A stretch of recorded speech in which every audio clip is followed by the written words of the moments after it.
সম্পর্ক দীর্ঘদিনের। আমাদের একে অপরের সাথে আমাদের আলাপ পরিচয় এবং আমাদের একসাথে পথ চলাটা দীর্ঘদিনের। গত বছর ডিসেম্বর মাসে 14ই ডিসেম্বর আমাদের কাগজে কলমে, যেটা রেজিস্ট্রি ম্যারেজ বলে, সেটা অলরেডি সম্পন্ন হয়ে গেছে। এখন হিন্দু শাস্ত্র মতে যে রীতিনীতি মেনে যেভাবে বিবাহ হয়, যে পদ্ধতিতে, যে আচার আচরণ মেনে, তো এভাবে সেটা হওয়ার ছিল এবং সেটা আমরা ডিসাইড করি যে এই সময় করব। তো খুব স্বাভাবিক কারণে এটা খুব যেটা সামাজিক যে নিয়মগুলো আছে সেটা সবার ক্ষেত্রেই আছে, বিয়ে করা, পরিবার পরিজন সবটাই আছে।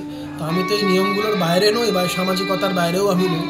তো সম্পূর্ণ একটা জীবন, নতুন অধ্যায় শুরু হওয়া জীবনে অবশ্যই ভালো লাগছে। আমাদের যা জীবন অন্যদিকে পেশাগতভাবে বলুন সেটা বা রাজনীতিগতভাবে বলুন, এর বাইরেও একটা জীবন আছে, পরিবার আছে, পরিজন আছে। তো এটা সম্পূর্ণ একটা অন্য আঙ্গিক, নিশ্চয়ই ভালো লাগছে। 26-এ লড়াইয়ের জন্য একজন সঙ্গী পেয়ে গেলেন, কি না, ও আমার লড়াইয়ের সঙ্গী দীর্ঘদিন। আমার বিগত দিনে আমার যখন এই বর্তমান রাজ্য সরকার আমার উপরে তাদের দমনপীড়ন চালিয়েছিল, গ্রেপ্তার করেছিল, একদম প্রথম থেকে ছিল, এর আগেও দীর্ঘ সময় ধরে আমার পাশে থেকেছে। এবং ও খুব শক্তপোক্ত একজন, সিদ্ধারা সোজা রেখে চলা একজন মানুষ। অনেক প্রলোভনের কাছে ও নত স্বীকার করেনি। সেই জায়গায় ওর সাথে আমার বেশ কিছু জায়গায় কিছু মানে মিল আছে, এটা বলতে পারি। তো ও আমার পাশে আগেও ছিল, এখনও আছে। তবে হ্যাঁ, সামাজিকভাবে একসাথে থাকা এটা সত্যি একটা নতুন রূপ। আর একসাথে আমরা দুজনে মিলে, ও বরাবর চাই এই রাজ্যে এই বর্তমান যে অপশাসন আছে তার সেখান থেকে রাজ্যবাসী মুক্তি পাক এবং এই রাজ্যে একটা নতুন সূর্য উদয় হোক।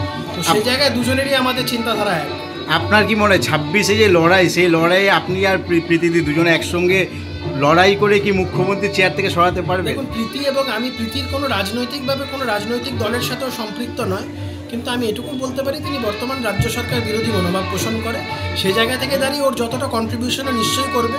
পেশাগতভাবে ও একজন আইনজীবী, বহু মানুষের মামলা করে, বহু নিপীড়িত শোষিত সমাজের শ্রেণীর মানুষের মামলা মোকদ্দমাও করে। তো সেই জায়গা থেকে ওর যা কন্ট্রিবিউশন সেটা নিশ্চয়ই ও রাখবে। আর আমাদের তো একসাথে সেটা সব কিছুই, সবসময় তো আমরা একসাথে।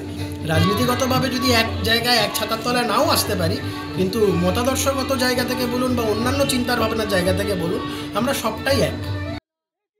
আমার একটা খুব কঠোর সিদ্ধান্ত, আমার এক মাথা চুল সেটা কামিয়ে ফেলা এবং তারপরেও সেটা প্রীতির মেনে নেওয়া। এটা আমি ওকে খুব কৃতিত্ব দিই, কারণ এটা যে কোনো মেয়ের পক্ষে এটা চট করে হজম করা সম্ভব নয় যে একজনের মাথায় এক মাথা চুল আছে, সে মাথার চুল কামিয়ে বিগত 2-2.5 বছর ধরে, প্রায় এই ঘটনা যা হয়ে গেল প্রায় 2.5 বছরের ওপর হয়ে গেল। এবং আমি একভাবেই যা প্রতিজ্ঞা ছিল সেইভাবেই একইভাবে প্রতিজ্ঞাবদ্ধ আছে। এটা মেনে নেওয়া চট করে কোনো মেয়ের পক্ষে সম্ভব নয়। তো সেই জায়গায় ও দাঁড়িয়ে যেভাবে আমার পাশে থেকেছে এবং আমার সিদ্ধান্তের প্রতি দৃঢ়ভাবে সমর্থন জানিয়েছে, এটা আমার পরম পাওয়া। আমার বাবা মার পাশাপাশি ও যেভাবে আমার এই সিদ্ধান্তে আমার পাশে থেকেছে, এটা যদি সবার সাপোর্ট না থাকতো আমি হয়তো পেরে উঠতাম না। এই বিয়ের পিড়িতে বসে কি মনে হচ্ছে, এবার কি মুখ্যমন্ত্রী হারবে এবং আপনার চুলের? সেটা তো মানুষ ঠিক করবে, কিন্তু একটা জিনিস, এটা খুব পরম পাওয়া, আমি ন্যাড়া মাথায় বিয়ে করছি। এটা নিয়ে হয়তো অনেকে হাসি, মানে একটা মজা ঠাট্টা, অনেকে অনেক কিছু করবে, কিন্তু আমার প্রতিজ্ঞাটাকে কোনোভাবে ছোট করে কেউ দেখবে না।